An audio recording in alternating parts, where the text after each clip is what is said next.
கர்த்தருடைய பரிசுத்த நாமத்துக்கு ஸ்தோத்திரம்.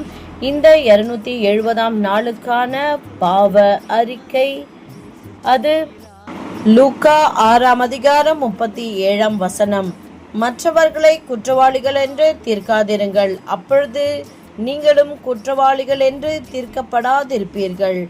மற்றவர்களை ஆக்கினைக்குள்ளாக தீர்க்கும்படி தீர்க்காதிருங்கள், அப்பொழுது நீங்களும் ஆக்கினைக்குள்ளாக தீர்க்கப்படாதிருப்பீர்கள். விடுதலை பண்ணுங்கள், அப்பொழுது நீங்களும் விடுதலை பண்ணப்படுவீர்கள்.